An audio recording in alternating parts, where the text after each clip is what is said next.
It's not necessarily looking like 2021 out here, but the 2025 Giants are showing a level of resilience that could very well carry them into the postseason.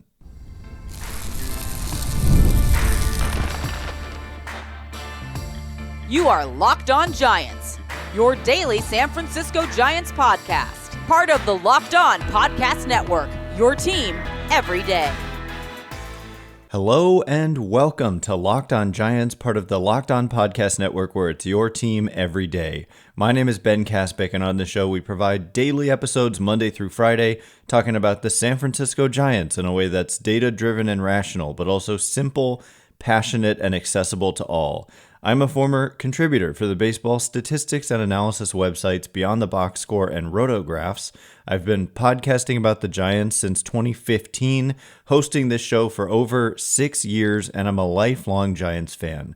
Thank you for making Locked On Giants your first listen every day. We're free and available wherever you get your podcast, including YouTube, so check us out there if you have not already, and please hit that subscribe button wherever it is that you're following the show. And coming up on today's show, we're going to get into the therapeutic offensive outburst by the Giants last night, putting up 10 runs, a Christian Koss grand slam, and just everything that was magical about that.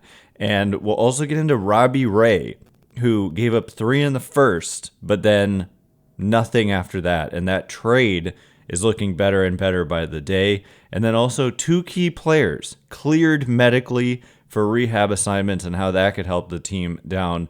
I don't want to say down the stretch. That could help the team moving forward as we've just crossed the 25% mark of the season. But first, getting to the offensive outburst last night, and specifically the grand slam by Christian Koss, and just what it meant. It meant so much, and it showed a level of resilience that they have showed all year long. Like, every time we doubt them so far, not promising it's going to continue, but every time they've looked doubtable, I should say, they kind of come back and have been able to win, essentially. Like, they had their 4-game losing streak, but they were in every one of those games, and then they come out, fall behind early. Remember, that was a theme big time early on in the season, was they were falling behind and coming back a lot. Like, I don't have the stats pulled up, but in terms of come from behind wins, and I think come from behind wins of 2 or more runs, Giants are up there at the top, if not number 1. And they did it again last night, being down 3 runs in the first inning, and against the Diamondbacks. You know, that they're a good team, and it was just therapeutic, like I said. So the Giants ended up with 13 hits in the game. They drew 6 walks. They only struck out 6 times. And your 2 and 3 hitters went 0 for 8. And so everybody else, except poor Patrick Bailey, who also went 0 for 3, collected multiple hits. You had 3 hits from Yastrzemski plus a walk. You had 2 hits, including a homer by Jung-Hoo Lee. You had 2 hits and a walk for Wilmer Flores. Adames had 2 hits, including a homer and a walk. No strikeouts. Wade had 2 hits. And Christian Koss had 2 hits, and one of those hits was his first Major League homer. In fact, I'll go a step beyond that. It was his first extra base hit ever in the Major Leagues, I believe. I've been talking about how he hadn't had an extra base hit, and sure enough, yeah, he has 13 hits, 12 singles, and 1 grand slam when you're down 3, and it's a 4-run homer. I like saying 4-run homer because you don't hear that said very often. But yeah, the Giants in previous years, you know, the bases loaded situation has sometimes been their worst enemy, it has seemed. But this time with Christian Koss at the plate, and I feel kind of like it was prescient, I think that's the word. We talked about Christian Koss and how, to me, I feel like actually that there's something in the bat. You know, when he comes up to the plate, I have felt like he's got the potential to do something. And I discussed how the expected numbers were significantly better than the actual results for him offensively. And so I saw a lot of people say like they were shocked by that grand slam, but I kind of, I don't want to say saw it coming, but I wasn't unhappy that he was the guy at the plate in that situation. So all of a sudden with your 4-run homer, you're up 4-3, and the Giants never looked back. They got 3 more in the 5th. Diamondbacks got a solo homer by Corbin Carroll. That guy is unbelievable. In the 7th, Giants picked up 3 more with a Jung-Hoo Lee home run in the 8th. And in garbage time, the D-backs picked up 2 in the top of the 9th against Spencer Bivens. But yeah, it's just the resilient nature of this team that I am noticing, and we've seen it time and time again. And so all of a sudden, Giants are 25-18. There's a long way to go. That's 43 games, so we're still not even at that 45 game mark. We're obviously almost there, where historically I've said that is when front offices like take their, they're always evaluating, but they can kind of make some declarations, I guess, about a team based on 45 games. And so for the Giants, it's like I said, it's not 2021. You're not looking at this team being like, wow, this is extremely special, and they could go on to have just an unreal season, which is, I don't know what their record was after 43 games in 2021. Maybe it was similar to this, but I'm guessing it was, at least 2 or 3 or 4 wins better at this point. But this team could have 2 or 3 or 4 more wins, although you can look at the flip side of that and say there's games that they probably, I don't want to say shouldn't have won, but even on opening day, they're down to their last out.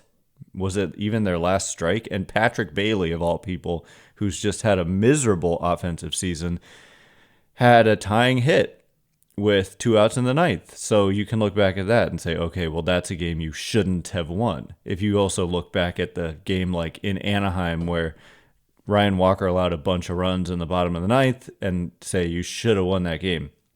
However, their run differential at plus 38 is indicative of it. It has an expected win-loss record of 26-17, whereas they're only 25-18, so underperforming it by 1.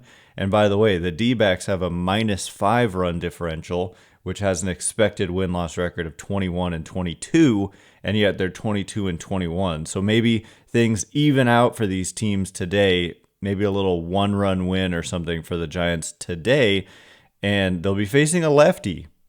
That is one area where if you just look at it, they're 2-9 against, in games started by left-handed pitching, and they're 23-9. That's crazy. Same number of losses, but 23 wins versus 2 wins against lefties.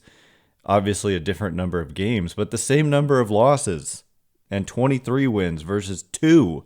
So I don't know, like we've looked at their numbers against lefties and it's not that different. So I wouldn't necessarily read too much into that. There is something to it, and perhaps we have a lineup already out. But anyway, it's just the resilient nature. Like I was down on them and their offense and all that going into yesterday, and it was easy to be. They just weren't scoring, and yet they seem to have a belief in themselves and a belief when they fall behind.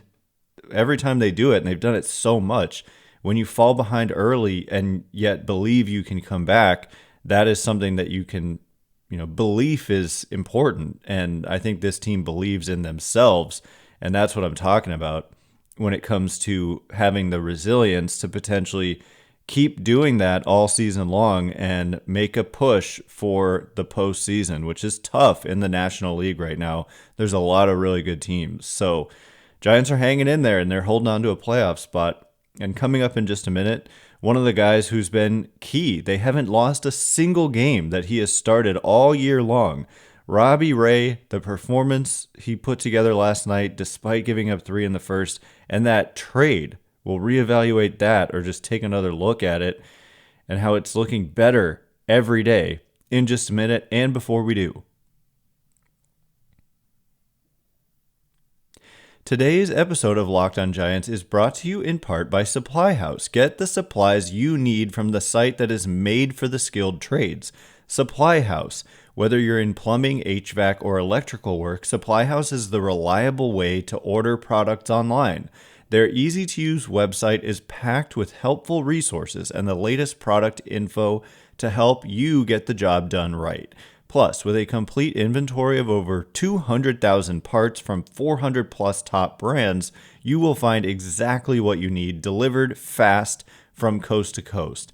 Need help with an order? Supply House offers expert support and industry-leading service, so you'll always talk to a real person. And for trade pros looking for an extra edge, their free Trademaster program offers exclusive perks like a dedicated phone line, free shipping, and discounts on every order.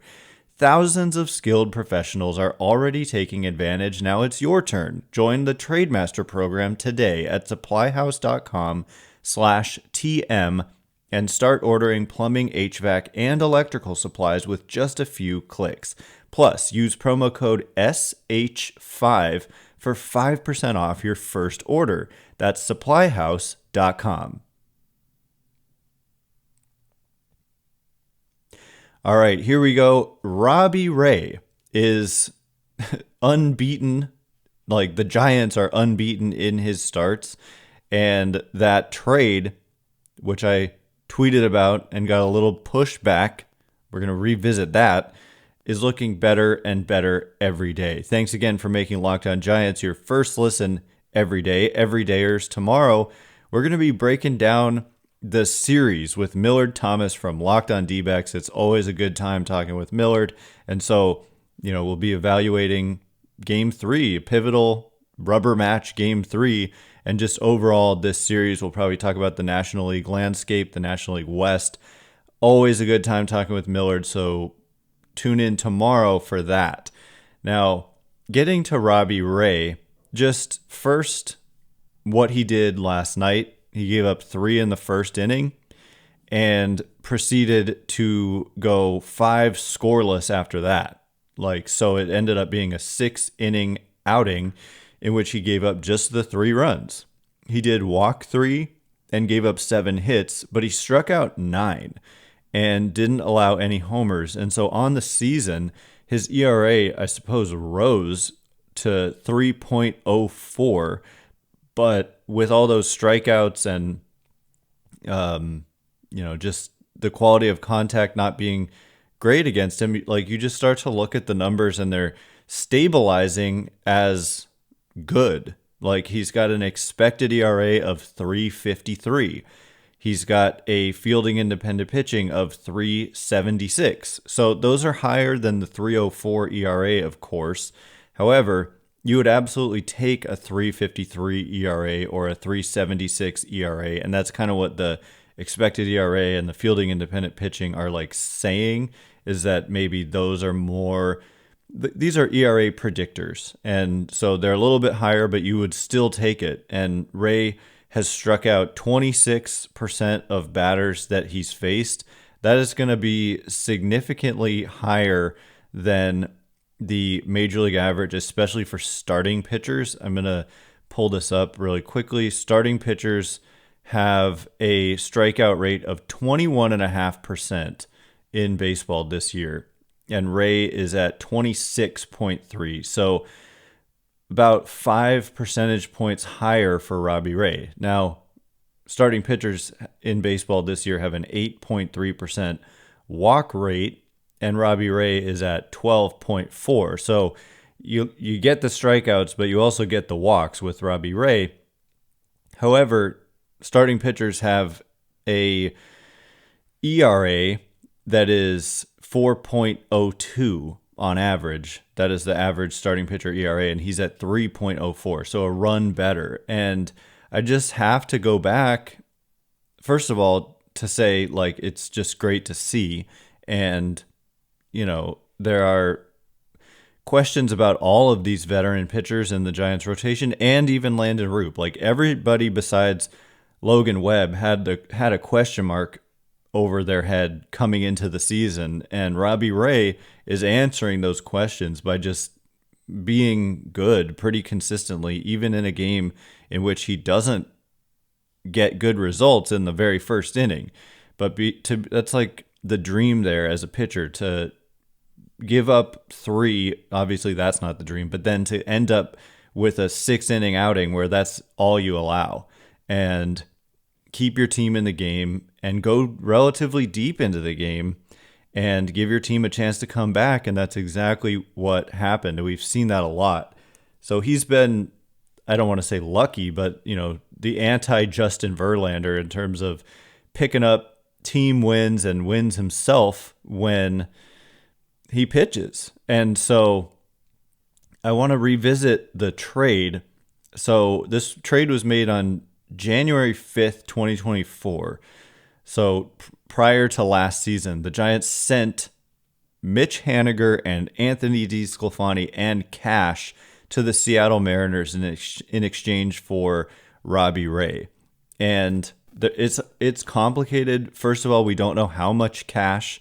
Secondly, you have to think about the years of that these players were under salary. So for Mitch Haniger, and also the dollar amounts that the players were owed. And so Mitch Haniger was signed to a 3-year, I think it was $42.5 million contract. And this is the 3rd year. And so by making this trade, essentially the Giants are not paying Mitch Haniger, first of all, last year and also this year as well. And Haniger was released by the Seattle Mariners. And so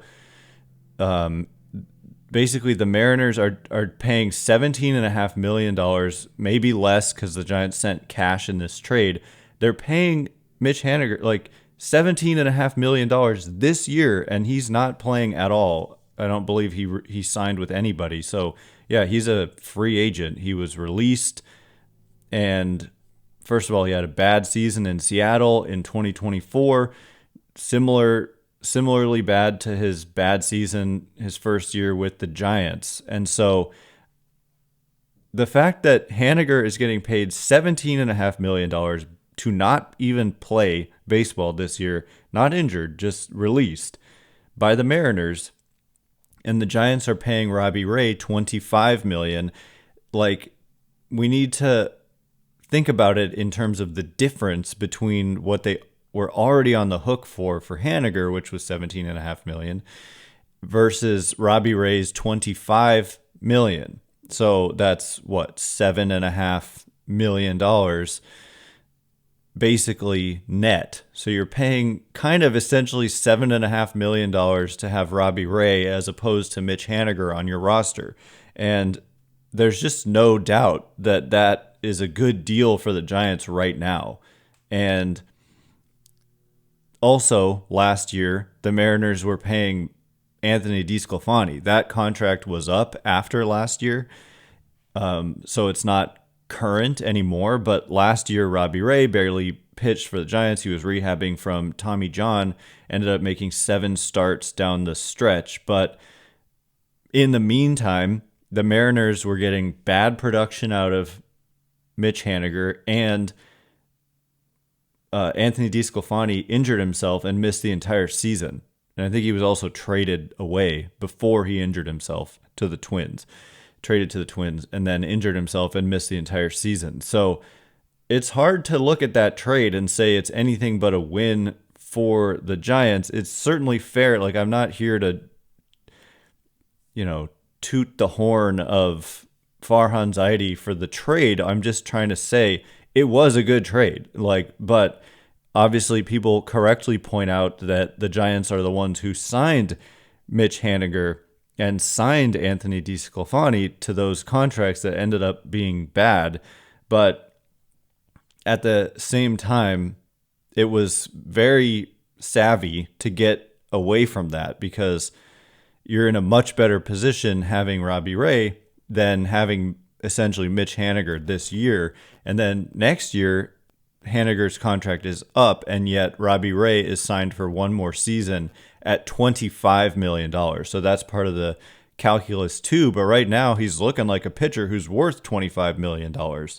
And it was essentially, a 3-year deal for the Giants for Robbie Ray when they acquired him, not the 5-year, $115 million deal he got from the Mariners coming off a Cy Young season with the Toronto Blue Jays. And so anyway, it's just, Farhan Zaidi made some free agent signings that didn't work out, but he also tended to make some really good trades and essentially never got burned by a trade. People talk about Prelander Baroa as if it was some kind of horrible trade, but as far as I know, he's still what is Prelander Baroa doing these days? He has appeared in 19 major league games and did pretty well. Walk rate was 18%. So he's been up and down, optioned a bunch. He only has one minor league option left, and currently he's on the 60-day IL with an elbow injury. So I don't know. I mean, people act like that was some disastrous trade. Mauricio Dubon, trading him away and getting whoever, I can't even remember the name of that random, I hate to say random, the guy was a major league player for a minute, catcher, and then they DFA'd him. And meanwhile, Dubon is still playing on the Astros. And so you probably would have been better off keeping him. And people said this at the time, and I kind of pushed back. But now in hindsight, I think it would have been wise to keep Dubon and not have Tommy La Stella, in terms of being younger and more athletic. La Stella just never, was that guy one of the most unathletic Giants of all time, and it had to do with injuries. But Dubon is very athletic, can play center, short, second, anywhere, and play it well.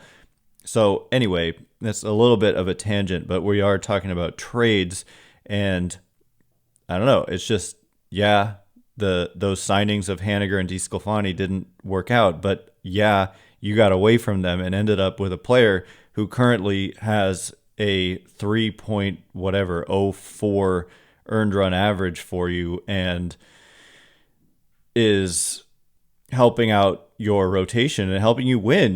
The Giants have not lost a game that he has started this year. So, and Haniger's just sitting on the couch, which I hate to say. I mean, he's a good dude. He's from the area, grew up a Giants fan, but that trade is working out for the Giants. And you look at getting away from Mark Melancon. You look at getting away from the Jorge Soler trade or deal in a trade. And they've gotten some good players back too in some of these minor trades, not just Robbie Ray. But anyway, so had to point that out. And Giants are reaping the benefits of that trade to this day, especially. They kind of had to wait for this year, but now it's helping them a lot. Speaking of players who can help them a lot, yesterday we discussed how these two players needed to be evaluated medically to see if they were ready to start rehab assignments. And guess what? Both were cleared. Both can help the Giants, and potentially very soon, maybe even this week. So we'll get into who I'm talking about and what they can do in just a minute and before we get into it.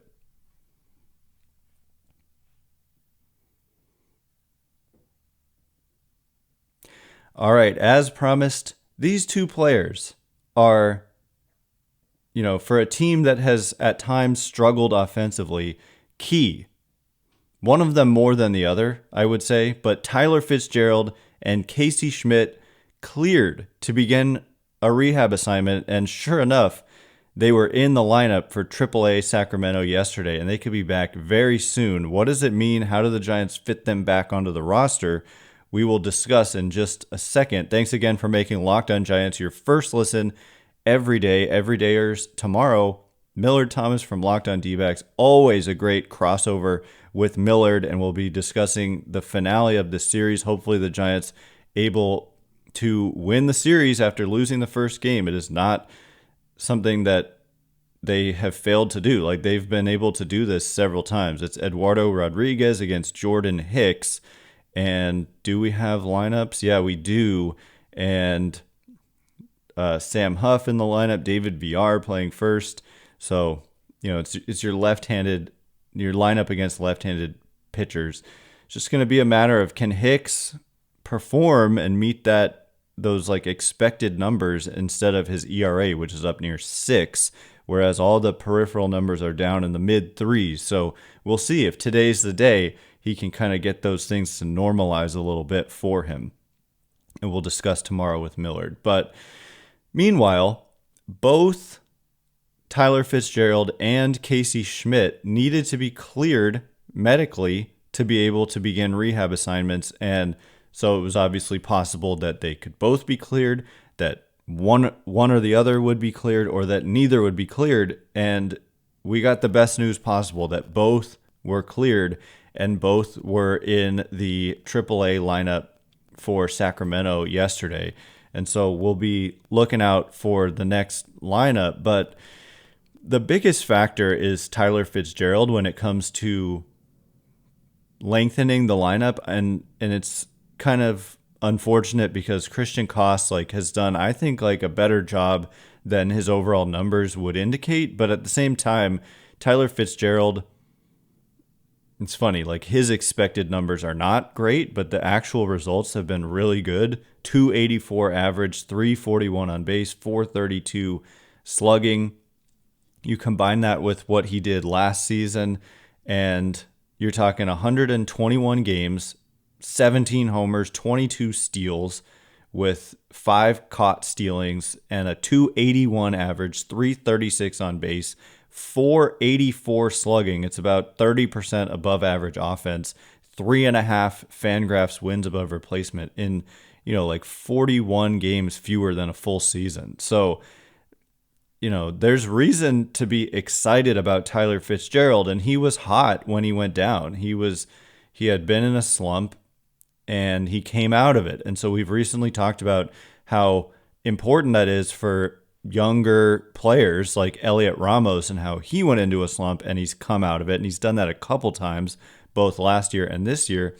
And so has Fitzgerald. I mean, he was so good last July, and then he slumped into, August and September, and to start this year, he slumped as well, but then he came out of it. And so when you can kind of see it on these graphs that I'm looking at on Fangraphs, where the performance is really good and then it falls off. And what I'm looking for is, can you climb back up? And the players who can have high peaks and then potentially valleys as well, but then peaks again, those are the players who belong, especially when the overall numbers look good. And the overall numbers for Fitzgerald have been good. It's just the one thing that gives me pause is that the expected numbers for Fitzgerald are just, even last year, significantly worse than the actual ones. And when you're a fast player, that can have something to do with it, because it's not taking into account how fast you are. It's just the quality of the contact plus your strikeout rate, walk rate, stuff that is just, I don't know, not too person specific, but more generic. Anyway, so if you're fast, you're getting more infield hits, bunt hits potentially. So those are not balls that are hit well. So it's, usually an out. But if you're able to beat them out, then that can explain it. But it doesn't explain the huge gap that we've seen the last couple of years between the expected numbers and the actual numbers for Fitzgerald. But nonetheless, I mean, it's hard not to get excited about the actual numbers. And so I want to continue to see him play, and he's close. I mean, he didn't miss that much time. And so the fact that he's already playing in rehab games, his last game was April 30th. So he's missed about 2 weeks. And so he played yesterday and had 3 plate appearances, including a single in, I believe, his first at bat, and came around to score. And for Casey Schmitt, it's more of a matter of who gets sent off the roster. I think that I don't know that he's necessarily going to be, well, I continue to think he's an awkward fit on the roster, because he's a dynamic defender at positions where he's completely blocked. including second base. He could probably be good there too.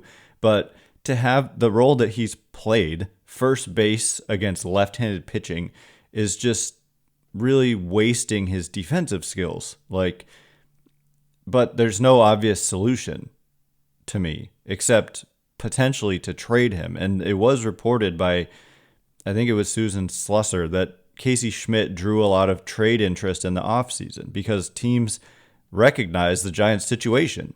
Teams are smart. They know every other team's situation. And to have Chapman and Adames and Fitzgerald all ahead of Schmitt at those positions on the depth chart, and yet to have a talented player like Schmitt in your organization and not being able to really, to me, ideally for him, he would play third.